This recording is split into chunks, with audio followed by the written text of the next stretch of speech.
a board game about windmills and tulips. That's what we're taking a look at today with Windmill Valley. This is the new game from Danny Garcia and Board and Dice, where you are a farmer and you are trying to grow tulips and get them into your tulip patch. You're also trying to build windmills out on the board as well and do a lot of other things that are going to get you a lot of points throughout the course of the game. So first, let's take a look at how the game plays and also how the solo mode plays, and then I'll come back and give you some of my thoughts. So here we have a game of Windmill Valley set up by Danny Garcia, ready to go. I've got my components right here. It's a big game, so I couldn't get it all on camera. I do apologize.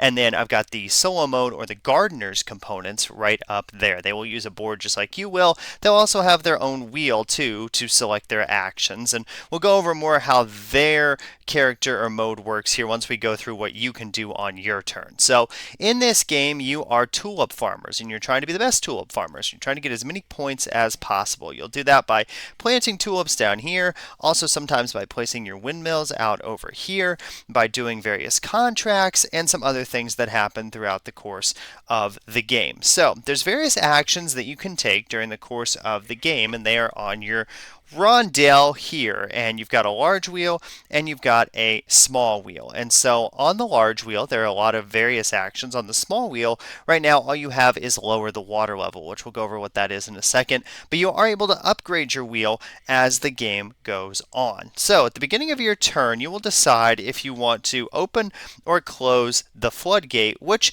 is how fast your wheel will turn during the course of the particular round that you're in. So you could keep it at 1, you could raise it to 2, or you could even raise it up to 3. Every time you raise it, you have to pay gilder or money. You also get victory points, and so that will happen if you decide to go up to 2 or 3, and then you will also raise the water level. At various times you can lower the water level and get whatever rewards are listed right there, and we'll go over that action as we go on.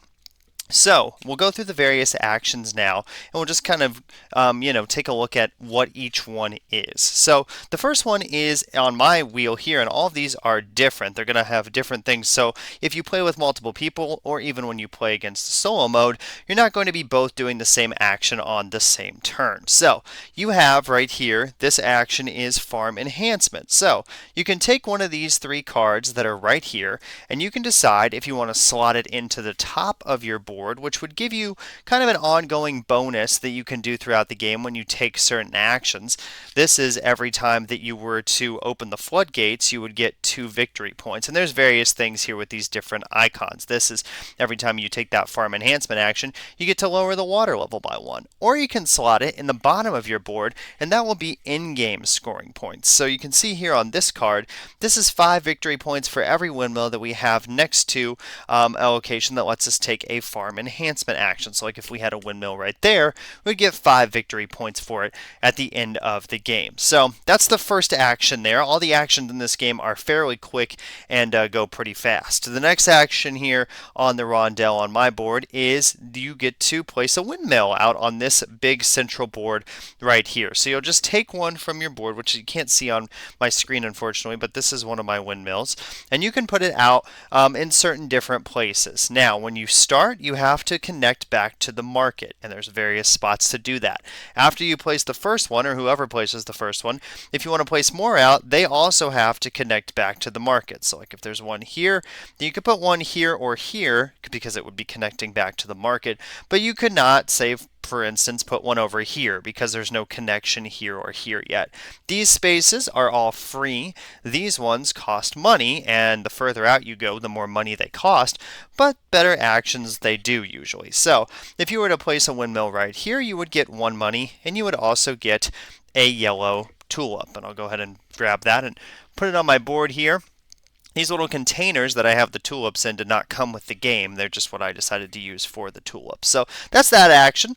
Pretty simple. The next action on the board is visiting the market. And this is where you are able to move your little marker that is right down here. I'm the light blue. The solo mode is the dark blue. So what you would do is you would pay 2 money. So your money is variable, obviously, and just moves with this sliding scale that is right here on your kind of worker board. So your player board, excuse me. So you would bump this down 2, and then you would move this 2 spaces. You'd stop at each space, and you'd be able to take whichever one of these 3 actions you would like to take as many times as there are as many markers in that particular location. You can't do 2 different ones, but you could do the same one twice. So right now I could either get this color tulip, I could plant my yellow tulips twice, or I could plant these purple tulips twice. So what I'm going to do is go ahead and take 2 of those and place them on my board. When you collect tulips, they have to go at the bottom of your board in this storage area before you can plant them. You have a limited number of spots that you can store them in, but you'll be able to plant them throughout the course of the game. Now you'll move this one more over, and you're able to do this action, whichever one you choose, now 3 times. You could plant all your whites up to 3 times, plant red up to 3 times, or grab 3 yellows or 3 purples. I think we'll grab 3 yellows, and this is a good example of the board filling up. So when you take these 3 yellows, one can go here, of course, one can go here, and then if you would want to put one in this spot, it would cost you, it's hard to see, but it would cost you 1 guilder to do so. So you would have to bump your money down 1 if you wanted to put a tulip in that spot. This one costs 2. So price goes up as you get towards the end of this row. So that is that action. That is, visiting the market. Now we have wheel enhancements. And so what you are able to do on this action is you are able to take one of these pieces from this spot on the board here. These 2 are free. This one will cost you 1 guilder, and this one will cost you 2 guilder. But the more expensive ones are usually more powerful. Also, for 1 guilder, before you do this, you can wipe all these out and refresh them. So there's a couple of different ones here. This one is obviously really good. This allows you to take a tulip of any color. You get 1 money and 1 victory point, but it also costs you 2 money to grab that one. Now, if it has a plus up in the corner, which is a little hard to see, but there you go. If it has a plus up there in the corner, that means you get to take it in addition to whatever action you select on that turn. It's kind of like a bonus thing you get to do, but I don't have enough money to do that, so we'll just go ahead and take this one. This is going to let us, next time we come, to this wheel enhancement space, take 2 of the enhancements that are out there instead of just 1. And you can put this anywhere on your rondel except for the 2 spaces that are currently active. So if you wanted to do this next, you could put it right here. You can also put it on either wheel that you would like. I think I'm going to put it right here. I've found that I normally fill up my small wheel before I fill up my big wheel, just because all these spots do the same thing. So before we move on, let's go ahead and go over the lower the watering level action, which is one thing that you can take, and you'll notice is out here on your small wheel, all the actions when you start. So for this example, let's say we've gotten the water level up to here versus based on what you and also maybe the gardener have done up to this point. So when you lower the water level, you will move this down to, and you'll get this reward or this reward twice, basically. So you can decide, I'm going to take 1 victory point or 1 guilder, and then go down 1 more spot, 1 victory point or 1 guilder. That's all that action is. Very simple and very quick to do. The next action here on the rondel is officially called foreign trade. What you do is you collect all tulip bulbs from this card, or you can add a tulip bulb of a color different than those that are already out there, and you can perform the adjacent actions. So, like if we were to take a tulip bulb from our board and put it right here, we could get another farm enhancement. We could also get 3 victory points. If we put it here, we would get 3 victory points and another wheel enhancement. So there are various ways to combo things in this game. So that is that action. Again, fairly simple. The next action is the planting action, and this is where you are going to take your tulip bulbs that you have here in your storage and then plant them out here in your tulip patch. Now you can plant them whatever order you would like and however you would like, but you're going to get different scoring for how you plant them. So if this row here is all the same color at the end of the game, then you will get that many points if you complete this row and it is all the same color. The columns want to be varying colors, which you can see right right up here. So if you have all four colors, or four colors, and they're all different when you go down these columns, then you would get that number of points. So I think to start here, since I can plant twice, I would put that there. I could put that one there. You'll see there's various bonuses on the board as well. Some get you money. This gets you a tool token. This lets you plant again. These let you get various victory points as you go along. So that is the planting action. And now we are back to the beginning. So we've gone over all the different actions you can take. When your wheel matches up with this marker, you now advance your marker up here at the top of the board. And if you're the first person to do so, you would get this bonus, and then you get to pick out whichever bonus you would like. Normally the top one is better than the bottom one, but it depends on what you want to do.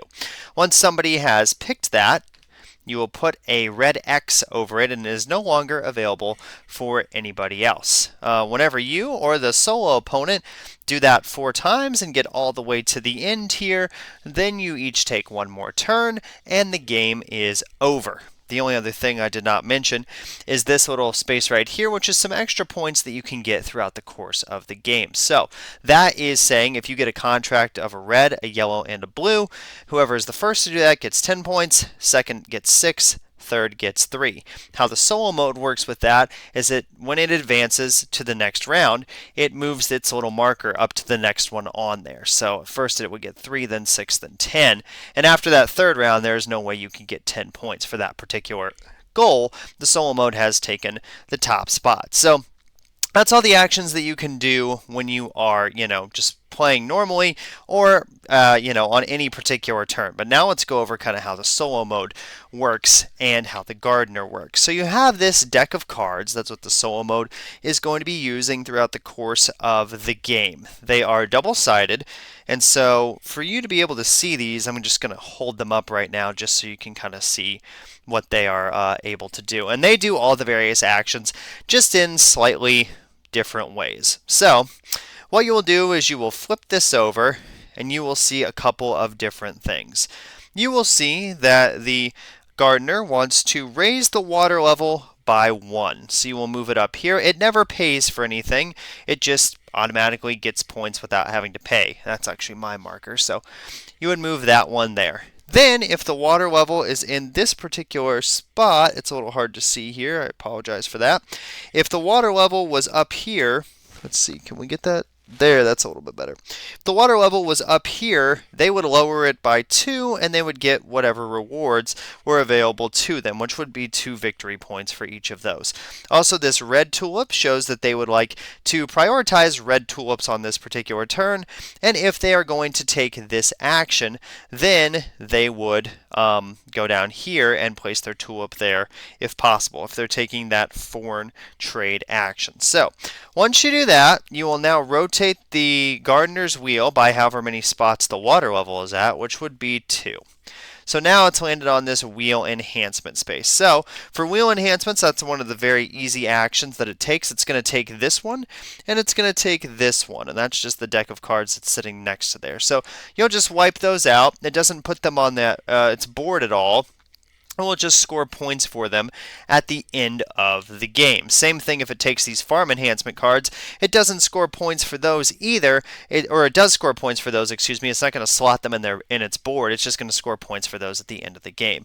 If it decides that it wants to plant tulips, it will do that, and we'll place them out here on its board. It has a couple of different ways that it will prioritize doing that, which it explains in the rule book. And same thing if it places out a windmill. There's a couple of different things, a priority list that you go through to see where it would most likely want to place its windmill out there on the board. And then at the end of the game, whoever has the most points is the winner. Overall, that's all for the solo mode. You just set up the components and kind of like a whole separate player over there, and then you just use these cards and you just continue to go through. You can see this time it doesn't want to raise the water level at all, so it would still rotate this too, and then it would plant. And it never keeps tulips in its storage area, so it just automatically puts them in its tulip patch. So like for this, it's prioritizing the yellow tulips, so it would just take 2 yellow tulips and put them in the topmost row that is not, have any other color in it at this point, and would stick them out right here. And so that would be its turn for that particular go round, and then you just continue to keep going. Overall, the turns are pretty fast, and they just use, again, this deck of cards, and then if you ever run out of this deck of cards, you just shuffle it and continue to go again. And then, like I said, at the end of the 4 rounds, whoever has the most points is the winner. You get the points from, obviously, the tulips that you've planted. You get points from contracts that you've completed down here, and some other things that may happen throughout the game. The solo mode's going to get points for its tulips, but also its wheel enhancements that it's picked up, and its the farmer cards right here. It will gain points for those as well. And there are very difficulty levels. There's 3 different difficulty levels you can play on if you want it to be easy or if you want it to get more points. So that's an overview of how Windmill Valley plays. So now let me go back and give you some of my thoughts. Okay, so I've given you an overview of the game. Now I'll tell you about some of my likes and dislikes for this one. Of course, starting with the positives. And my first like for this game is the theme. I think the theme works really well with the mechanics that they've implemented into this game, and designer Danny Garcia here. You've got a really cool idea in terms of you're planting these tulips, you're putting these windmills out on the board. Everything is very colorful, everything is very bright. And that's not always the case when you play a Euro game. Sometimes it's a lot of gray and tan and beige and brown, and it doesn't really pop when you set it up and have everything out on the table. And this definitely does. It has a really good table presence in terms of being very attractive to look at and having a lot of nice color, but that color not getting in the way, and it's still not looking too busy when you are, trying to take your actions and figuring out where on the board that you need to go. So really nice job of art, but then also graphic design and the board setup and everything. And I really like the theme and the artwork in this particular game. Another like that I have is the rondelle and the action selection for this game. Look, I'm going to be honest with you. If this component right here would have not worked as good as it does, it could have really ruined the game. But this is an excellently designed component. It spins super well. It is very easy to put your wheel upgrades in these pieces right here. They don't fall out if you have it sitting flat. Now, obviously, pick it up, you will. But it works very well. Also, the fact that you have a bigger wheel and a smaller wheel, so the actions are never going to match up as you are spinning this from time to time and going around and around here. And also the fact that all of these are different. They all have these actions laid out in just a little bit of a different way. So depending on which one you pick up and play with, or which one you use for the solo mode, it will be slightly different, and you won't be taking the same action usually as another player or as the solo opponent on your turn. Another thing that I really like is upgrading your wheel. That is a very cool thing to do. It's always really neat to get more powerful as a game goes on, and that is the case here. When you're slotting those upgrades in, it feels really good, and I like the 3 different levels of them as well. You can get the basic ones, if you will, that are free. You can spend a money to get a little bit better one, or you can spend 2 money to get a really good one. And money's kind of tight in this game, so that 2 gilder is kind of a big investment, but if you get it early on in the game, and if it's something that will be useful to you and you'll get to use multiple times, it could be really good. So I like that you start out with those basic actions, but then you can upgrade, and you can decide on different strategies that way as well. You can say, oh, this game I'm really going to focus on farm enhancements, and I'm going to get a lot of wheel upgrades that allow me to do that maybe more times. Or I want to put more windmills out on the board this game. Or I want to, get more wheel enhancements. So I'm going to get enhancements that are allowing me to next time maybe get 2 enhancements instead of 1 for my gears and my wheel. So that is a really cool action that is done really well in this game. Another like that I have is that every action is good. It's always a tough decision when you're deciding and looking at this rondelle here. What action do I want to take? Oh, this action, the foreign trade action, is really good. But also, I would love to go to the market and maybe get some more tulips and plant some tulips. Or I have tulips on my board that I need to plant. Oh, I want to do that. Or, oh, I really want to put a windmill out, so I make sure that this group of tulips, scores me more points at the end of the game. All of these are good, and every time you're going to say, oh, I really want to do like 3 different things on this turn, but I can only do 1. That's a really great design there, and it makes all the actions really juicy, and none of them are really bad at all. The only one I would say that you may not love in this particular game is the plant action. If you don't have any tulips, would be kind of a, you'd probably want to skip that. That'd be kind of a bummer because you wouldn't really be able to do anything with it. And the lower the water level action is not insanely cool, and I'll talk about that a little bit more in dislikes. Also, you can create combos in this game. It won't happen every single single turn. It's not like a roll and write per se, where you are, doing multiple things every single time you're taking a turn, but you will have turns in this game where you will have a big turn and you're able to do, 3 or 4 things on your turn, just how things are laid out. Maybe you have a wheel upgrade that allows you to take an additional action. Maybe once you do that, you're able to plant a tulip, and maybe once you plant a tulip, you place it on a space that gets you something else. So there will be a couple of turns throughout the course of the game where you will get to do these really powerful turns, which feels really cool. Now, unfortunately for you, they've also worked that into the solo mode. So the solo mode, the Automo opponent will also do that from time to time, and so you don't really have an advantage against them there, but it is cool when you get one of those turns and are able to do a couple of different things instead of just the one action. Another like that I have, and I talked about it a little bit, are the components. Of course, the wheels are really nice. Also, the screen printed windmills are really cool. These are the other 2 colors. That's the orange one there, and then that's the red one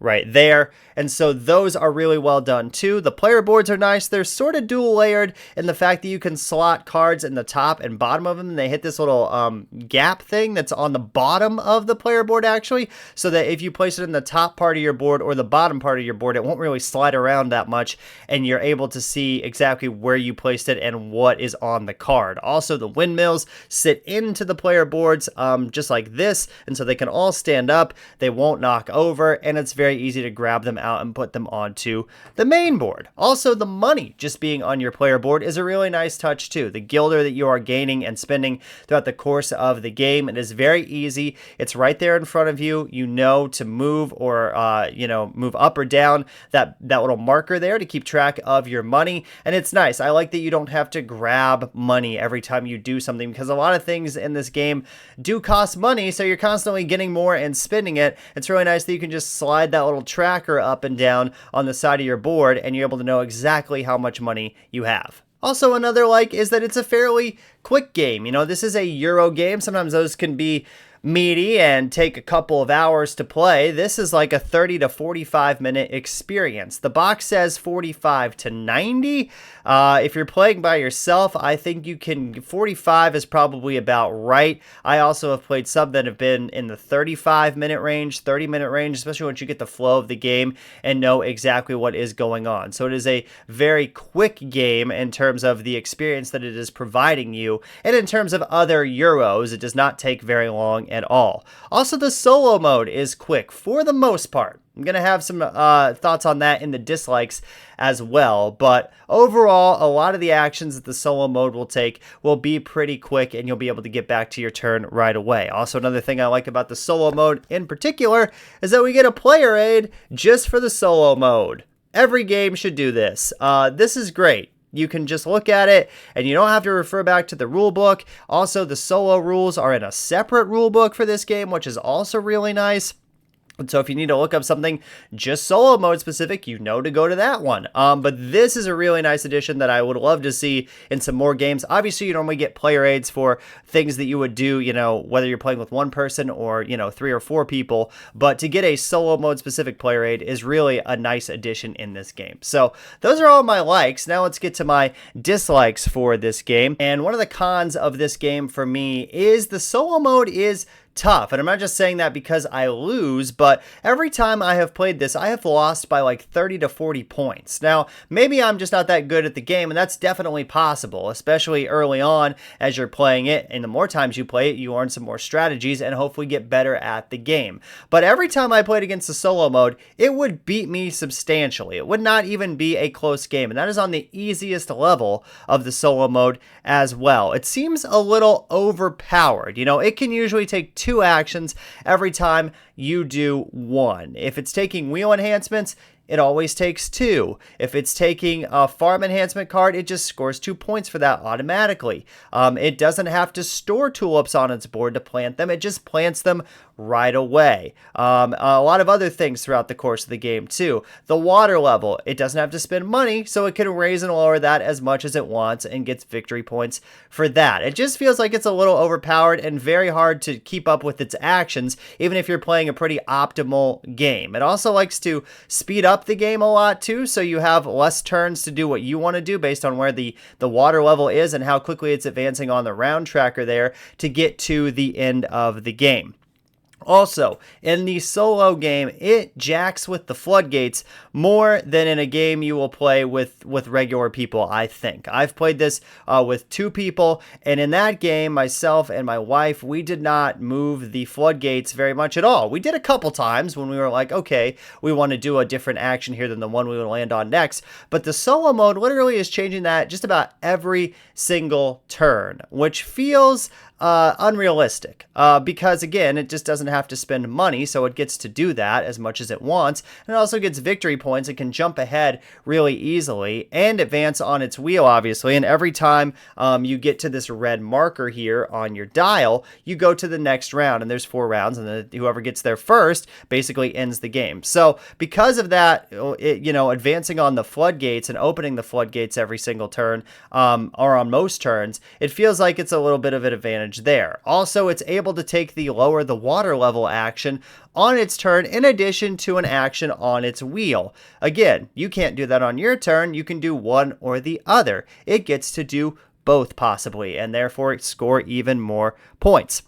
Also, in addition to that, while I'm talking about lowering the water level, that feels like an action in this game that is not really that exciting. Yes, you get money or you get victory points for that, but all you do is move a little cube down a couple of spaces, score your points, and then it's back to the solo mode's turn. That one just doesn't feel as great as some of the other actions that are in this game. It's a minor dislike, and again, something that you will probably do more in the solo mode than if you were playing with other people, just because that water level is moving up and down so much, and the floodgates are constantly opening and closing. I mentioned in my pros that the solo mode's turns are fairly quick. That is true for the most case. There are a couple of actions that it does take a little bit longer, specifically the foreign trade action. When it takes that action, it will take you longer to execute that. Also, the placing the windmills out action, it will take you longer to execute that. Now, if there's a clear and obvious spot to place the windmill, then it's quick. But if you have to look at the priority list there and figure out exactly where to put it, then you're maybe thinking for a little while in terms of where would it want this to go, and trying to decide, between yourself, basically, where you should put it and what would be most advantageous for the solo mode. But a lot of the other actions do go fairly quick. The taking the wheel enhancements, the farm enhancement cards, all of that stuff is very quick. Just place it next to its board and continue on. So there's no complaints with those actions. Just a couple of the actions do take a while to execute for the solo mode. And then these are just some general dislikes of the game, but not solo mode specific dislikes. One, there's lots of iconography on the wheel upgrades, and the farm enhancement cards, and you're gonna have to probably look those up in the rule book. Again, I mentioned in the pros that everyone is unique, which is really cool, but because they all do different things, they all have different icons on them and no text on the cards, so you have to go to the rule book to figure out exactly what that particular card is going to get you, or if it's a contract, what it's going to score for at the end of the game. Things like that. So that's a little bit of a disappointment there in terms of referencing the rulebook just so much until you really get those icons down. And there are a lot of icons in this game. And for taking the regular actions, those icons aren't bad. But again, if you do one of those 2 actions and you're getting a specific card or a specific upgrade, you obviously want to know exactly what it does. You're going to have to reference the rulebook for that. Also, another dislike is the board size. I mentioned the board is colorful, and that's really cool. But that windmill part of the board, you probably saw it in the overview there. That's only one action that you can take. It takes up a huge chunk of this board, and I don't think even at 4 players you would fill all of those spots up. Also, there doesn't really need to be as much room as there is between spaces. I know they're trying to show you like fields that you're putting your windmills next to, and you're getting those rewards from those fields, and so you have to create a sense of like scale there, which I totally understand, but that part of the board is just so big, and I don't feel like the board needed to be as big for this game. All the other actions are on the left side of the board. They're nice, they're compact, they fit very well, and then you get that windmill action. It's taking up 3/4 of the board, and it's not even something that you'll do a ton throughout the course of the game, but if you were to look at it, you would say, oh, that's obviously a big aspect of the game. I'm going to be doing that a ton, placing all these windmills out, and you're really not. You'll take that action maybe 5 or 6 times throughout the course of the game in putting those out. So I just feel like that could have been condensed. The whole board could have been a little bit smaller. It could take up less space on the table. But overall, those are my thoughts for Windmill Valley. I do enjoy the game. I like that it is a quick playing Euro game and goes pretty fast. That's really nice. And the theme and everything is really well done. I just feel like if you are playing the solo, it's going to be really hard to beat the solo mode. And I don't feel like I need to beat the solo mode every time. That's certainly not the case. But I feel like I need to be at least be able to be competitive with the solo mode, and so far I have not been able to do that in Windmill Valley. So let me know in the comments below if you have played this, if you have been close to the solo mode score, the gardener score, or if you just get crushed every single time. Again, I'm only playing on easy mode too. I feel like at the higher difficulty levels I would be getting crushed by even more points, and maybe I'm just not, playing the game super well, but a lot of the games that I do play solo, it is usually pretty close at the end of the game in terms of the scoring output. And again, I don't mind if I lose at all, but I would prefer that the game be a little closer than 40 points. Especially, I can consider a one-off anomaly, but when that's happening every single game, that gives me a little bit of a cause for concern for the solo mode, and just the fact that it doesn't really operate like another player can, and it feels a little bit overpowered. So those are my thoughts on Windmill Valley. Thank you so much for watching. Be sure to like and subscribe if you enjoyed this video. That really helps out the channel. I've got more solo mode reviews, some solo playthroughs, and some top 5 lists as well. You can check all of those out on the channel. Until next time, I'm Jared. You've been checking out Specifically Solo.